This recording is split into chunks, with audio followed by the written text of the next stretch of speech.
They said if you ever hear someone calling, "Puff, puff, fresh puff, puff," from the school gate after closing time, don't answer, because sometimes strange things can happen when you do. That was what the children of St. John Primary School in Lagos always whispered to one another. But no one really believed it. Until that day. Mama Kudi was the oldest woman anyone had ever seen. Her clothes were always dirty and torn at the edges, with oil stains that never seemed to wash away. Her wrapper hung loosely around her small bent body, and her feet were always dusty, as if she walked miles every morning. Her grey hair stuck out from under a faded scarf, and her face looked as wrinkled as an old school notebook. Still, she always smiled, showing 2 missing teeth that made the children laugh.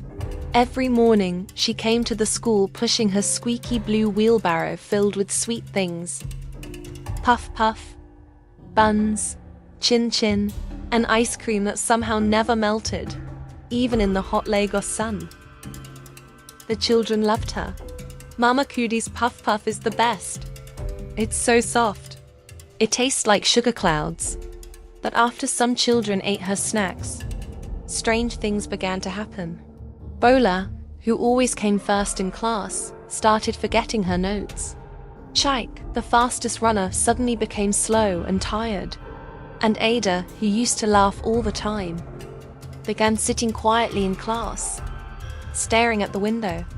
Still, no one thought anything bad about Mama Kudi. She smiled sweetly, spoke gently, and called everyone my child.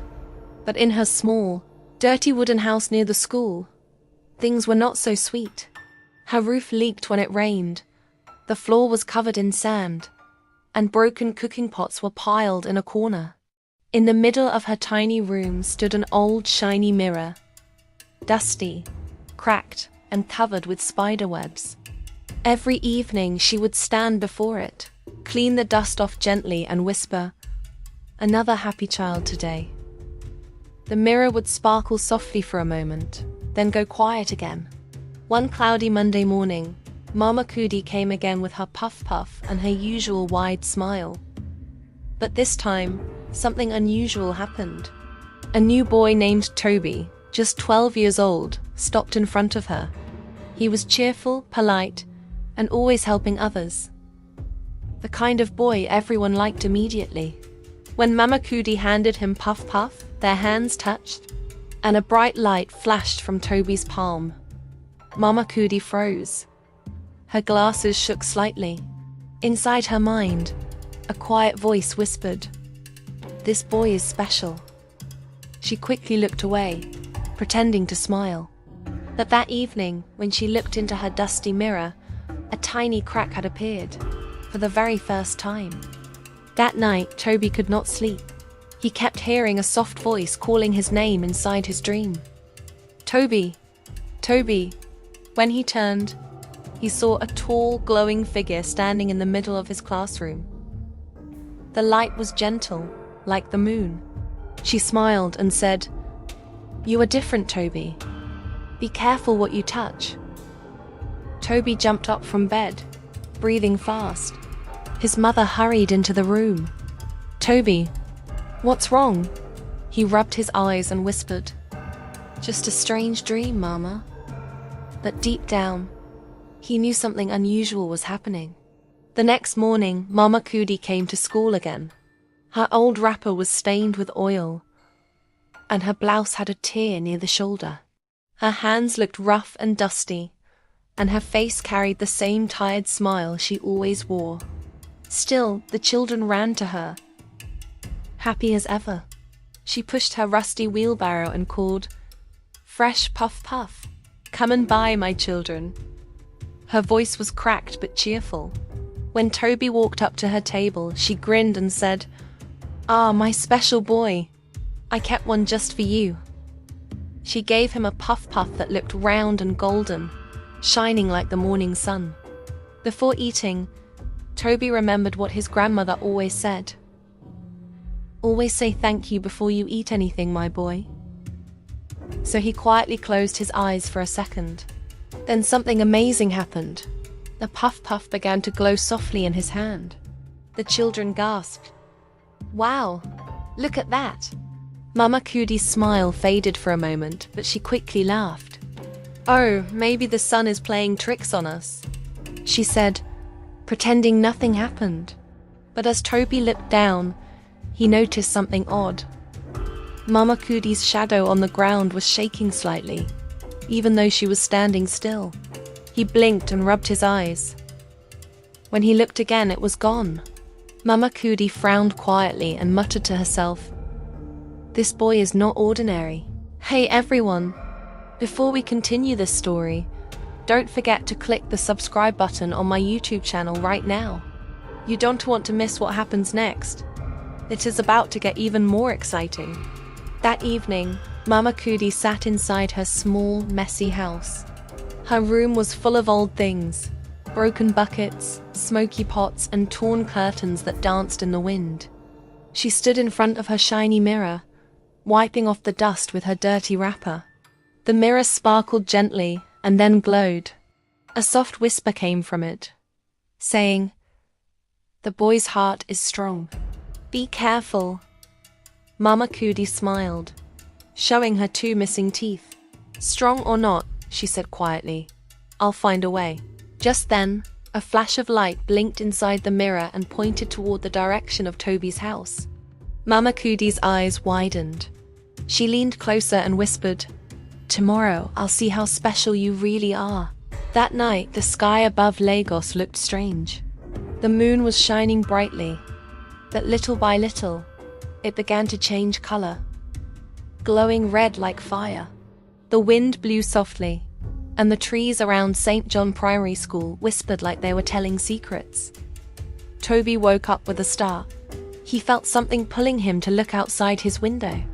Down the street, he saw a shadow moving slowly, an old woman pushing her wheelbarrow toward the school gate. It was Mama Kudi with her dirty hand. Even from far away, Tobi could see her dirty wrapper dragging on the ground. Her blouse looked even older than before, and her headscarf flapped in the wind. Her clothes were so dusty that tiny clouds of dirt followed her with every step. Tobi knew he couldn't ignore this. He quickly wore his slippers and tiptoed out of the house. As he passed the next compound, a voice whispered, "Tobi, where are you going at this time?" It was his best friend Bode, who was sitting outside eating gala and laughing quietly. "Bode, Tobi said. "Come with me. I think Mama Kudi is going to the school." Bode blinked, his mouth still full. "At night? What's she doing there? Maybe she wants to clean her wheelbarrow." Tobi shook his head. "No, something doesn't feel right." The 2 boys crept through the street, hiding behind trees and fences. They followed Mama Kudi as she entered the school compound. She moved slowly, her wrapper brushing the dusty ground, her bare feet making soft prints in the sand. Inside the school, Mama Kudi stopped in front of the big mango tree. She set down her wheelbarrow, looked around carefully, then took out her shiny mirror. The moonlight touched it, and the mirror began to glow softly, like a little lamp. Tobi and Bode hid behind a classroom window, peeking quietly. Bode whispered, "Maybe she just wants to check her face." Tobi whispered back, "No one checks their face at midnight, Bode." The air around them grew cold. The leaves began to move even though there was no wind. Mama Kudi lifted the mirror higher, and for a second, the light from it flashed across the boys' faces. Tobi felt his hand grow warm. The same strange light from before returned. Mama Kudi turned sharply, her dirty wrapper twisting with the wind. Her eyes widened when she saw a soft glow from where the boys were hiding. She gasped, pointing at Tobi. "You again? What are you doing here?" Tobi stood up slowly. "Mama Kudi," he said, his voice calm but firm. "I know something about you isn't normal." Mama Kudi's hands shook. "You should not have followed me," she whispered. But before she could move, a loud sound came from the sky. Boom! The red moon flickered like lightning, and a bright beam of light shone straight onto Tobi. The ground trembled. Mama Kudi dropped her mirror in shock. It rolled across the sand and stopped near Tobi's feet. He looked down at it. The mirror's surface glowed, and inside, a small image began to form. It was Tobi's own reflection, surrounded by light. The red moon shone brightly over St. John Primary School. Tobi stood still, holding the shiny mirror that had rolled to his feet. Bode hid behind the classroom wall, whispering, "Tobi, please let's go home before my mother finds out I'm not in bed." But Tobi didn't move. The light from the mirror was growing stronger, and his hands felt warm again. Mama Kudi stood across from him, breathing heavily. Her dirty wrapper was covered in sand, and her grey scarf hung loose around her neck. Her face looked tired, her eyes wide with surprise. "You don't understand, boy," she said softly. "This mirror, it gives me what I need to stay alive." Her voice trembled as she stepped closer, her rough feet scraping the ground. "I never meant to hurt anyone. I only wanted to feel young again." Tobi looked at her sadly. "Then why did you take from others?" he asked. Mama Kudi's eyes watered. "Because I was forgotten. No one cared anymore." For a moment, Tobi felt sorry for her. But then, the mirror began to shine even brighter. The glow surrounded Tobi like a soft golden cloud.